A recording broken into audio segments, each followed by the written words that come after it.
Units and dimension के अंतिम session में आप सबका वेलकम है। Welcome to science train with doctor Alam. और डायमेंशन के कॉन्सेप्ट्स को हम लोग देख रहे हैं और कुछ क्वेश्चंस ले रहे थे लास्ट में, कुछ क्वेश्चंस और जो उनके एप्लीकेशंस हैं उसको कंटिन्यू करेंगे। पहला एप्लीकेशन हम लोगों ने देखा डायमेंशनल एनालिसिस का, कि आप इक्वेशन को चेक करके बता सकते हैं कि ये इक्वेशन डायमेंशनली करेक्ट है कि नहीं है। ठीक, डायमेंशनली करेक्ट है कि नहीं है ये आप बता सकते हैं, लेकिन कोई इक्वेशन डायमेंशनली करेक्ट होने के बाद भी इनकरेक्ट हो सकता है, क्योंकि वो कुछ नंबर वगैरह आ सकता है, कुछ कांस्टेंट आ सकता है, ऐसी चीजें जो डायमेंशन उसके बारे में कुछ नहीं कहता है। ठीक, लेकिन एक बार अगर डायमेंशनली इक्वेशन इनकरेक्ट हो गया तब तो वो इक्वेशन को इनकरेक्ट होना ही है, क्योंकि डायमेंशनली इनकरेक्ट का मतलब है कि रिश्ता ही वो गलत है। ठीक है ना, लेफ्ट हैंड साइड का रिश्ता बेस क्वांटिटी से कुछ और है और राइट हैंड साइड का रिश्ता बेस क्वांटिटी से कुछ और है, इसलिए इक्वेशन सही नहीं है। ठीक, चलिए आगे बढ़ाते हैं। पहले क्वेश्चन से शुरू करते हैं। The following equation gives a relation between mass m1, ठीक है, okay, kept on a surface of area A, area दे दिया A, m1 मास है ये दे दिया, and the pressure P exerted on the area, ठीक है ना। ठीक ठीक, ये प्रेशर है, m1 मास है, ये एरिया है, ये सब बोल दिया, क्लियर। चलिए कह रहे what must be the dimensions of quantities x and m2। तो हम लोगों ने पहला में देखा कि पहले एप्लीकेशन में यही तो था और इसी को डिटेल में देख रहे हैं, और मेन आपका वही है क्या कि इक्वेशन में क्या कहानी होना चाहिए, तो लेफ्ट हैंड साइड का जो कहानी है राइट हैंड साइड का वही कहानी होना होगा डायमेंशन के रूप में, और किसी जगह पे जोड़ घटाव हुआ है तो वो सिमिलर चीज़ों का ही जोड़ घटाव हो सकता है, इसलिए m1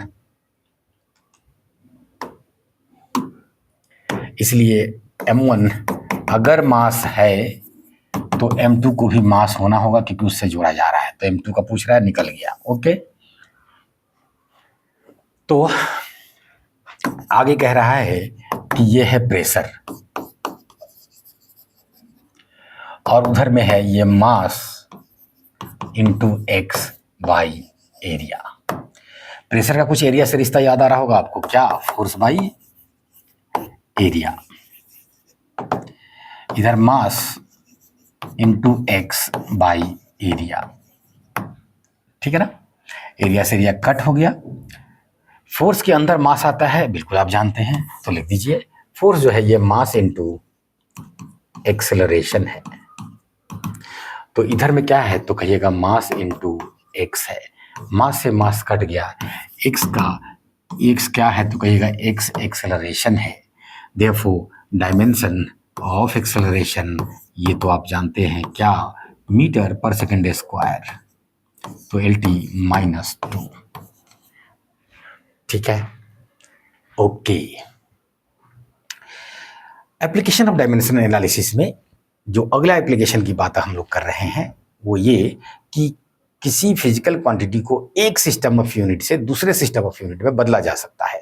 तो आप कहेंगे सर इस तरह का काम तो हम लोग पहले भी कर रहे थे क्या, N1U1 बराबर N2U2, तो क्या ये काम वो नहीं कर रहा था, बिल्कुल कर रहा था, कोई दिक्कत नहीं है, एक यूनिट से सिस्टम से दूसरे में चेंज कर रहे थे। तो इसमें हमारी मदद डायमेंशन भी कर रहा होता है, और डायमेंशन जो मदद करता है हमारी वो ऐसे करता है कि किसी आर्बिट्ररी जो नॉर्मल सिस्टम में PS के MK सब छोड़ के कुछ उल्टा सीधा बोले नहीं, हम ये वाला को कह रहे हैं सिस्टम ऑफ यूनिट, हम उसमें इतना ये ले रहे हैं, इतना ये ले रहे हैं, बताइए, तो डायमेंशन वहाँ पे भी आसानी से मदद करता है। तो डायमेंशन वाला ज़्यादा और अच्छे से मदद करता है ये आप कह सकते हैं। लेकिन क्या इससे काम नहीं चल जा रहा था, तो ज़्यादातर जगह इसी से काम चल जा रहा था, उसमें कोई दिक्कत नहीं है, ठीक है ना। तो कैसे, तो आप कहेंगे कि ये जो N1 है तो उसके बगल में जो U1 हम लोग लिख रहे थे और इधर U2 लिख रहे थे, तो अब N1 नंबर है, इसका कोई डायमेंशन नहीं होगा, इसका कुछ डायमेंशन U1 का होगा। चलिए मान लीजिए MLT के फॉर्म में हम लोग देखने जा रहे हैं, ठीक। अभी टेम्परेचर और करंट को हम लोग साइड करेंगे, कभी वैसा देना होता हाँ बिल्कुल दे सकते हैं, क्या नहीं दे सकते हैं, MLT में देख के देखते हैं हम लोग, ठीक है ना। ज़्यादातर चीज़ें एमएलटी में पढ़ लेते हैं, लेकिन क्या टेम्परेचर और करंट का बात नहीं आ सकता है? क्या नहीं, यूनिट में नहीं आ सकता? बिल्कुल आ सकता है। ओके, चलिए, तो फिलहाल एमएलटी लेके देखते हैं। तो हम कहेंगे कि एक ऐसा सिस्टम ऑफ यूनिट है जिसमें मास का कुछ है यूनिट, क्या है चलिए हमको नहीं पता, तो वो m1 है, तो लेंथ का L1 है, टाइम का T1 है। अच्छा, मास में कितना डायमेंशन है उसका, लेंथ में कितना डायमेंशन है, टाइम में कितना डायमेंशन है, तो कहेंगे कि नहीं पता, तो A B C लिख दिए। अच्छा, इधर में N2 U2 में जो भी होगा, चलिए मास उसका कुछ होगा, M2 से दिखाते हैं, L2 से दिखाते हैं, T2 से दिखाते हैं। तो ये डायमेंशनल एनालिसिस कहता है कि अगर इधर मास पे डायमेंशन A है तो इधर भी मास पे डायमेंशन A ही होना ही होगा। इधर लेंथ पे B है तो इधर लेंथ पे भी B होना ही होगा, इधर टाइम पे C है तो इधर भी टाइम पे C होना ही होगा। इसका मतलब ये हुआ कि पहले कुछ हमें नंबर और यूनिट देके बोलेगा बाद वाला निकालिए, तो हम कहेंगे इसका मतलब N2 बराबर हो जाएगा N1, ठीक है ना, M1 बाई M2 पे power A, L1 by L2 पे पावर B, अरे T1 बाई T2 पे पावर C। तो इस प्रकार से चीजें हम लोग कन्वर्ट कर सकते हैं। अब वो कहेगा कि एक जगह एक सिस्टम में मान लिया केजी है, एक में ग्राम है, तो ठीक है भाई, एक में केजी एक में ग्राम डालिए, ठीक है, ओके। एक में कह रहा है मीटर है, एक में फीट है, तो ठीक है फीट डालिए, जो कह रहा है वो डालिए और पावर को मामला सेट कीजिए, आंसर आ जाएगा, ठीक है ना। एग्जाम्पल के तौर पे चलिए यहाँ पे जगह है, इसको यूज कर लेते हैं कि कन्वर्ट 1 जूल इंटू CGS। तो हम कहेंगे कि N2 बराबर N1 1 है, थोड़ी देर में अगले बार में डाल देंगे, M1 बाई M2। तो M1 जो होगा हम जानते हैं कि क्या कहते हैं, पहले वाले में मास का केजी है और दूसरे में ग्राम है, ठीक है ना। दूसरे वाले लेंथ का मीटर है, सेंटीमीटर है, टाइम का तो सेकंड है, वो गायब हो जाएगा। ठीक जा रहे हैं। तो सिंपल ये आप अंदर लिखेंगे और ABC आपको पहले से पता है, ठीक, क्यों, क्योंकि डायमेंशन आप निकालेंगे पहले। यहां पे हम लोग डायमेंशन पता है और तब यूनिट में चेंज कर रहे हैं, ध्यान रखिएगा। तो एनर्जी का डायमेंशन आता है, बार बार कह रहे हैं mL² T-2। तो चलिए, तो यहां पे M1 बाई M2 पे पावर 1 ही होगा, L1 बाई L2 पे स्क्वायर होगा, T1 by T2 mL² T-2, ठीक है ना। N1 1 ही लेने के लिए कह रहा है, M1 केजी है और ये ग्राम है पे पावर 1, ये लेंथ मीटर है और ये सेंटीमीटर है पे पावर 2, ये सेकंड है, ये भी सेकंड है पे पावर -2। तो ये तो 1 हो गया, 1 को लिखिए चाहे नहीं लिखिए, 1 कट गया तो 1 पे पावर -1 भी 1 ही, बात खत्म हो गया। तो आप इधर कहेंगे, इधर फिर ये भी 1 को लिखिए चाहे नहीं लिखिए, केजी को ग्राम में बदलिए तो आप कहेंगे 1000 ग्राम डिवाइडेड बाई ग्राम, ठीक है ना। पावर 1, फिर 1 को लिखते चाहे नहीं लिखते। यहाँ पे देखिए, ये मीटर को हम लिखेंगे 100 सेंटीमीटर डिवाइडेड बाई सेंटीमीटर और इस पे पावर 2, ठीक। कितना आया तो कहिएगा 1000 यानी 10⁻³ मल्टीप्लाइड बाई ये 10⁻² का स्क्वायर मतलब 10⁻⁴ 4 मतलब 10⁻7 यूनिट्स, 10⁻7 यूनिट्स। तो इस प्रकार से हम लोग अलग अलग सिस्टम में कन्वर्ट कर सकते हैं। यहाँ पे तो हम लोगों ने फेमस सिस्टम लिया है। ज़रा देखिए, अगला जो क्वेश्चन अभी दिख रहा था वो ये कि कुछ अलग ही सिस्टम लेने जा रहा है। कह रहा नहीं 20 सेंटीमीटर को हमने उस यूनिट ऑफ सिस्टम में मैंने 20 सिस्टम को यूनिट माना है, 250 ग्राम को यूनिट माना है, और आधा मिनट को फंडामेंटल यूनिट्स माना है, लेंथ, मास और टाइम का। ठीक है ना? तो उसमें 100 जूल का वैल्यू बताइए। ठीक है ना? जूल बोलते ही आपको पता चल गया एनर्जी है। एनर्जी है तो क्या आएगा, ml² T-2 ये यूज करने जा रहे हैं हम लोग। चलिए, तो N2 बराबर N1, ठीक है ना, M1/M2 L1/L2 T1/T2 M L² T-2, ठीक है ना। N1 कह रहा है 100 जूल, ठीक है ना। आइए अब आइए मास। M1 क्या है तो कहिएगा जूल, यानी ऐसा यूनिट है, ऐसा यूनिट में मास होता है किलोग्राम। दूसरे वाले में मास का यूनिट ये कह रहा है लेने के लिए 250 ग्राम, 250 ग्राम। पावर तो 1 है, ठीक। लेंथ है, ऐसा यूनिट में होता है मीटर। इसमें कह रहा है 20 सेंटीमीटर को लेने के लिए, बहुत बढ़िया। इसी को कह रहा है यूनिट लेने के लिए, बहुत बढ़िया, स्क्वायर दीजिए। और टाइम, टाइम ऐसा यूनिट में होता है सेकंड, सेकंड।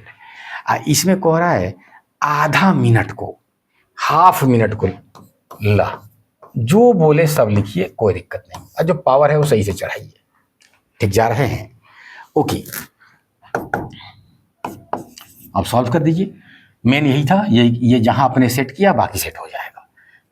बोलिए, नीचे ग्राम में वो रख रहा है तो हम भी इसको ग्राम में चेंज करेंगे, तो कहेंगे 1000 ग्राम डिवाइडेड बाई 250 ग्राम। इसको सेंटीमीटर में ले रहा है तो हम भी कहेंगे ठीक है बाबा, 100 सेंटीमीटर डिवाइडेड बाई 20 सेंटीमीटर का स्क्वायर। इसको सेकंड है, नीचे में आधा मिनट है तो आधा मिनट को सेकंड में बदल दे हम लोग, ठीक है ना। आधा मिनट को सेकंड में बदले तब, या सेकंड को आधा मिनट में बदले तब, तो मिनट को सेकंड में बदलना ज़्यादा इजी है, ठीक है ना। तो आधा मिनट में कितना सेकंड होता है, तो 30 सेकंड होता है। बहुत बढ़िया, बहुत बढ़िया। SSCM CM GM GM cut गया। ओके, आगे बढ़िए। तो आप कहेंगे 100, इधर में देखिए ये 4, इधर में देखिए ये आएगा 0 से 0 पर 5, 5 का स्क्वायर 25, इधर में आइए 30 का स्क्वायर नीचे में, तो मतलब 1/900, 900। 30 का स्क्वायर 3 9, ठीक है ना। ये 100 से ये दोनों जीरो गया तो 4 गुना 25 ये 100 हो जाएगा, और नीचे में 9 हो जाएगा। देखिए कुछ छूटे नहीं, ठीक है ना। तो 100/9 होगा। तो find the value of 100 joule on, ये नया सिस्टम में जो है वो इतना आएगा। फंडामेंटल यूनिट्स ऑफ लेंथ, मास और टाइम में ये इतना यूनिट्स आएगा। ओके, ये बात।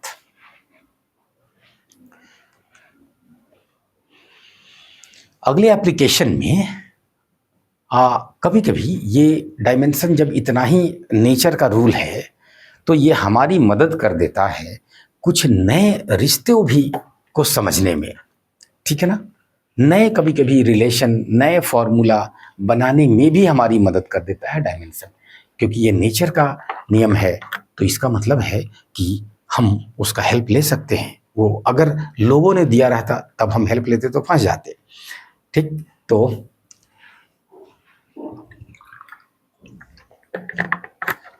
ध्यान रखिएगा, कुछ जगह ये हमारी मदद कर सकता है। इसका मतलब ये नहीं कि सब जगह मदद करेगा।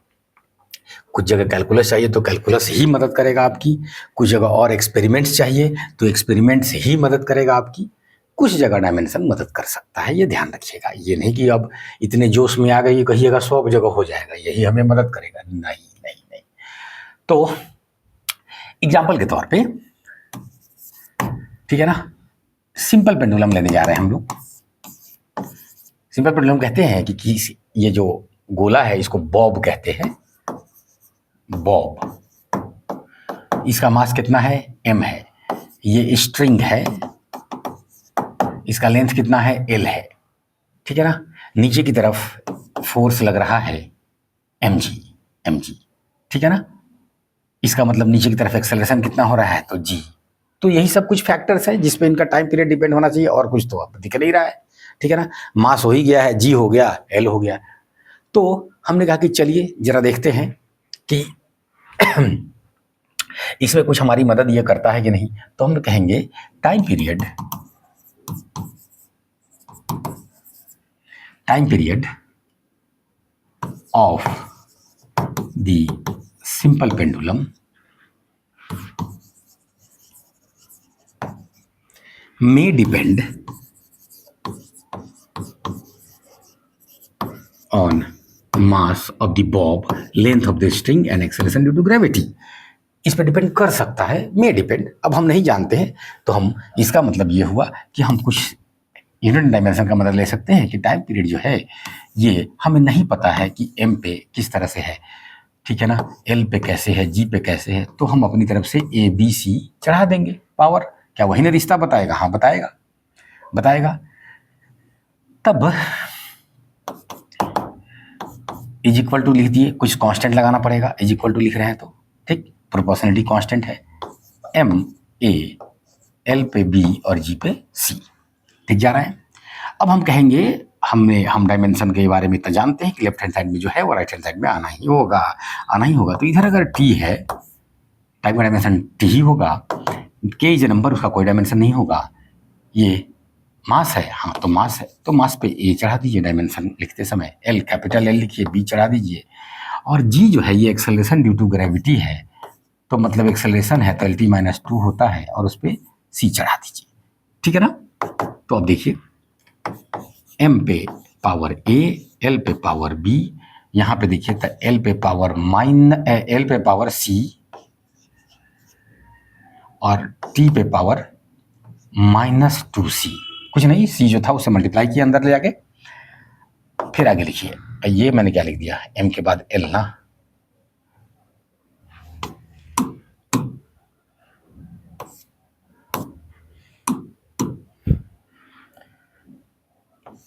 l पे b था और अंदर वाले l पे c चढ़ा।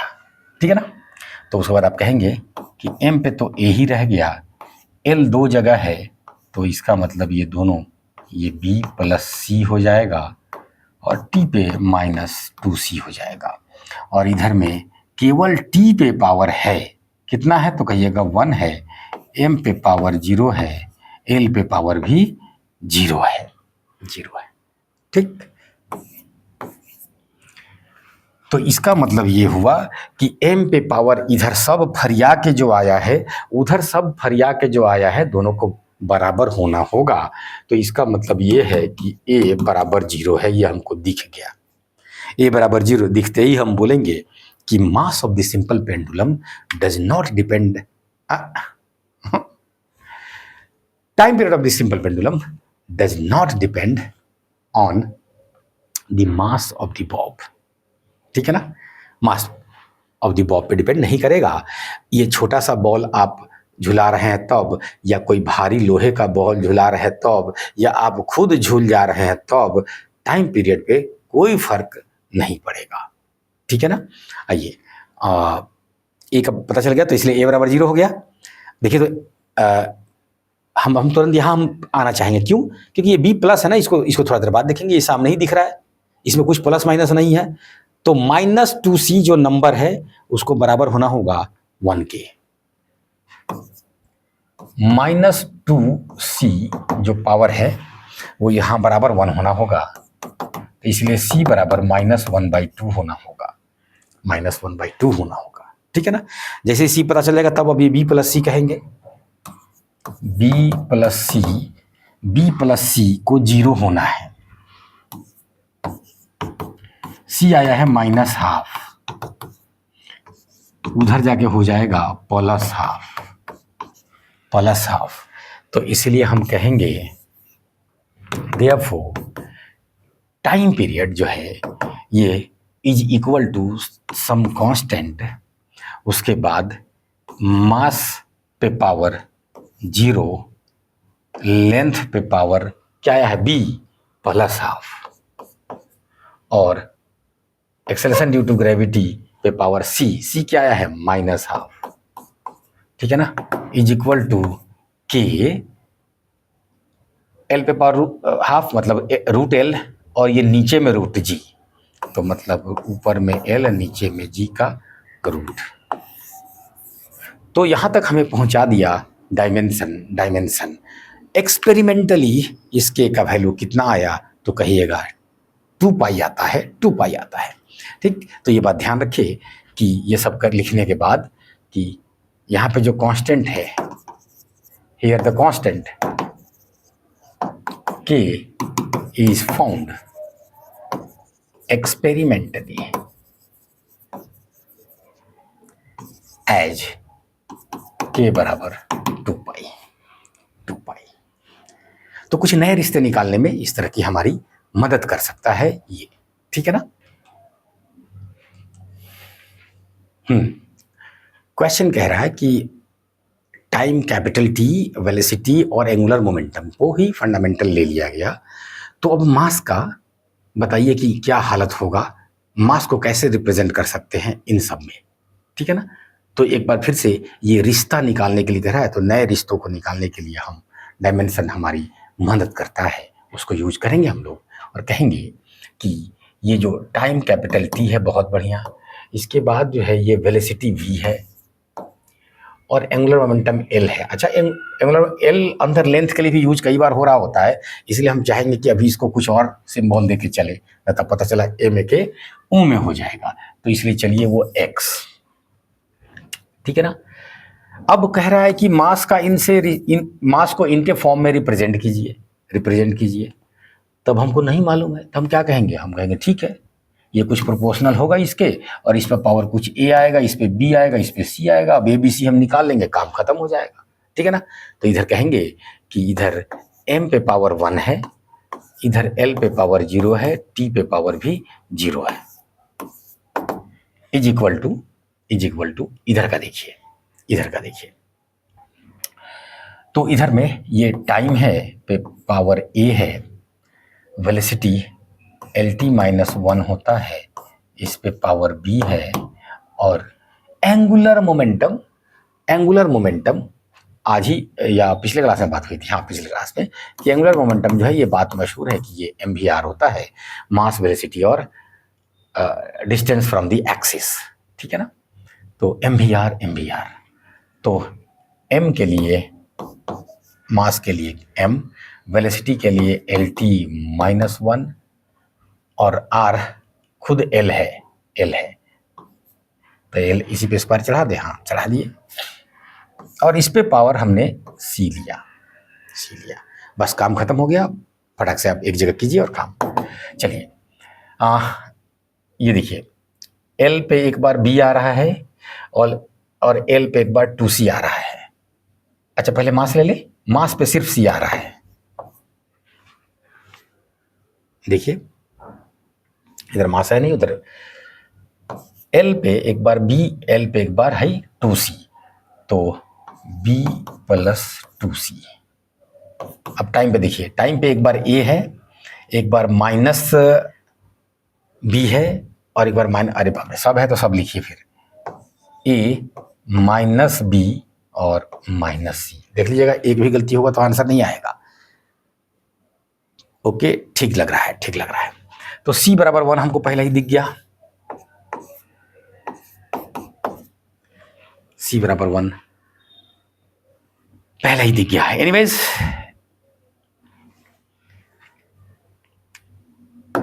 देयरफॉर, या नाउ करके लिखिए ना, नाउ c बराबर 1 हमको पहले ही दिख गया। जैसे ही c पता चल गया है तो c के साथ कोई एक और वेरिएबल है, पहले अब इसको भरिया लेंगे।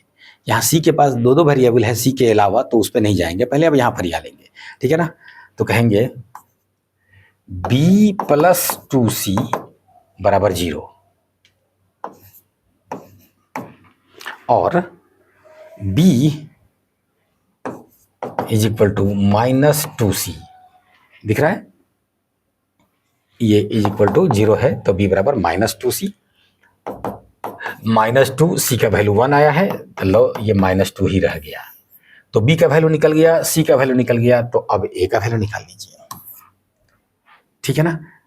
a माइनस बी माइनस सी इधर है, अब उधर बराबर 0 करना है, ठीक है ना, इसलिए a बराबर b प्लस सी, b आया है -2 प्लस c आया है 1, 1 - 2 इज -1, तो a b c तीनों निकल गया।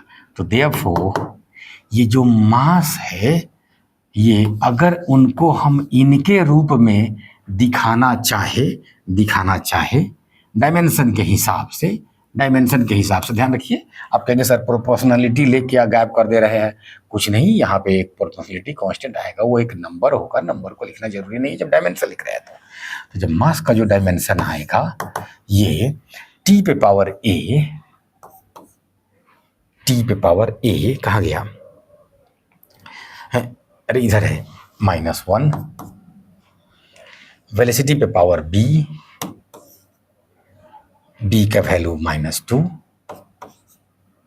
और एंगुलर मोमेंटम x पे पावर c का वैल्यू 1।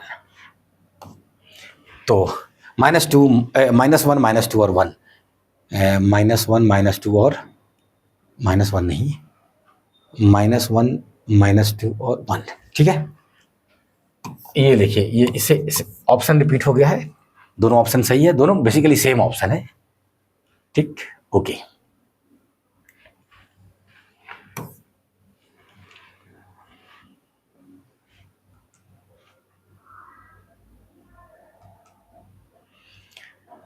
अगले क्वेश्चन में कि अगर वेलोसिटी, टाइम और फोर्स, अब उसको बेस क्वांटिटीज ले लीजिए, ठीक है ना,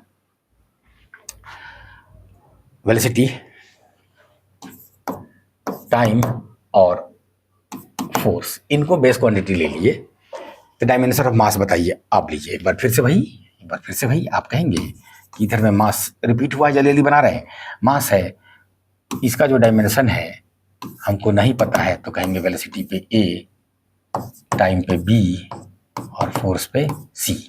जल्दी वेलोसिटी LT -1 पे पावर a, टाइम में है अगला तो कैपिटल T पे पावर b, और फोर्स जो होता है MLT -2 पे पावर c, ठीक है ना।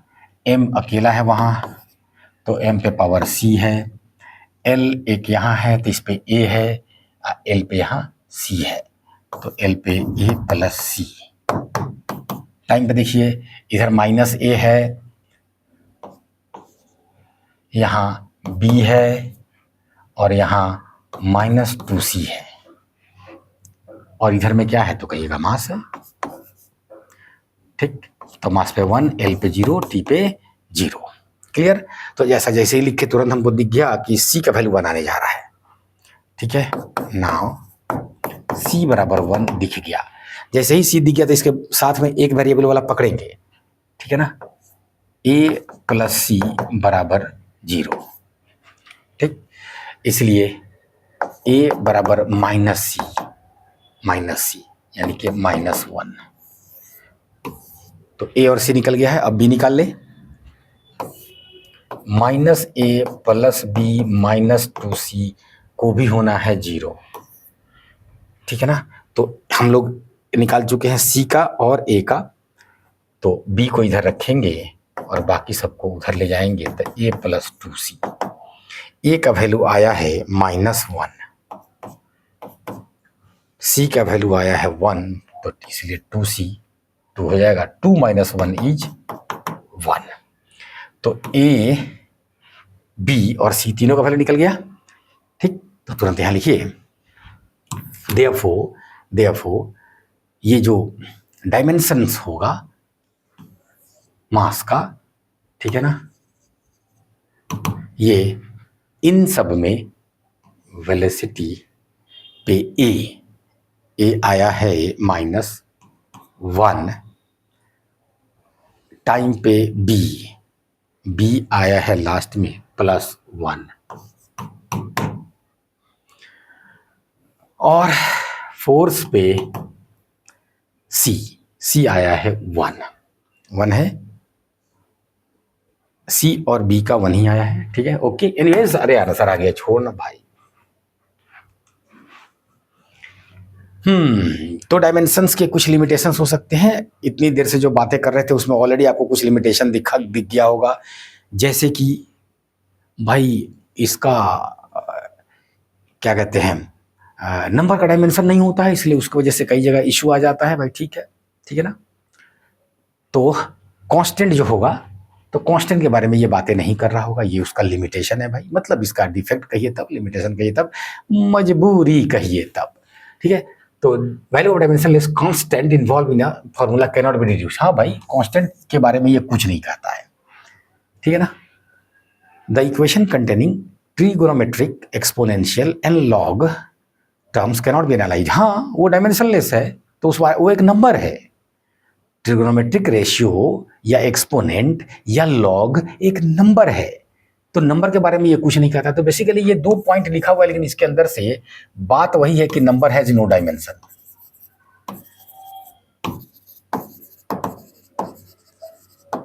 पॉइंट 2 है, अंदर की बात एक ही है। The method does not work when physical quantity depends on more than 3 variables because we only have 3 equations by equalizing the power of MLT।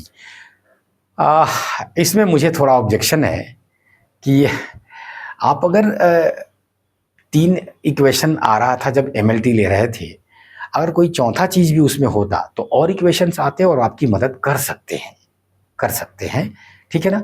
आप सिर्फ 3 ही चीज़ों को लेके चल रहे थे कि चलो मान लो कि ये चीज़ें इन तीनों पे डिपेंड करता है, तो ठीक है 3 ही इक्वेशन आएंगे, ठीक। लेकिन आप 4 पहले से अगर मान ले तो इक्वेशन भी 3 से ज़्यादा आएंगे, इसलिए ये थोड़ा सा ठीक नहीं लगता है हमको। एनीवेज, ये कह रहा है कि भैया ये MLT के अलावा किसी की बात नहीं कर सकता है, ऐसी बात नहीं है, बात तो कर सकता है, लेकिन सिर्फ MLT यूज कर रहे होंगे तो 3 ही इक्वेशन मिलेगा। तो अगर बहुत सारे टर्म्स आएंगे और, तो इन्होंने टर्म को तो अलग से लिखा हुआ है इन्होंने, जैसे ये 2 टर्म आया तो इसके बारे में डायमेंशन नहीं कह पाएगा कुछ। डायमेंशन कहेगा कि दोनों का डायमेंशन सेम होना चाहिए, लेकिन उसको निकालने में हमारी मदद नहीं करेगा, ठीक है। तो ये बात थी थर्ड में। तो थर्ड उतना मतलब थोड़ा सा उसमें कंडीशन अप्लाई हो जा रहा है बातों में। चौथा, if dimensions are given physical quantity में नॉट बी यूनिक। हाँ ठीक है, डायमेंशन की एक मजबूरी है कि फिजिकल क्वांटिटी पक्का आप नहीं बता पाएंगे कि यही वाला है, क्योंकि और भी चीज़ें हैं, वर्क, एनर्जी, टॉर्क, हीट, सारी सब चीज़ों का डायमेंशन सेम आ रहा होगा। अगला लिमिटेशन में लिख रहे हैं कि it gives no information whether physical quantity is a scalar or vector. हाँ, डायरेक्शन की बात कभी नहीं करता है डायमेंशन, ठीक है ना। और ऐसा formula having more than one term which are added or subtracted like इतना कैन नॉट बी डिराइव्ड। हाँ, अरे डायमेंशंस का यूज करके कुछ रिश्ते हम लोग निकाल सकते हैं, तो वो तो मैंने पहले ही कहा कि आप कुछ को वहाँ ध्यान रखेंगे, ये सब जगह हमारी मदद नहीं कर रहा होगा। कांस्टेंट क्या है नहीं निकाल पाएंगे, ठीक है। क्या कहते हैं A plus B plus C type का कुछ है तो वो रिश्ता डायमेंशन से नहीं निकलेगा, वो इक्वेशन वो फॉर्मूला नहीं निकलेगा, ठीक है ना।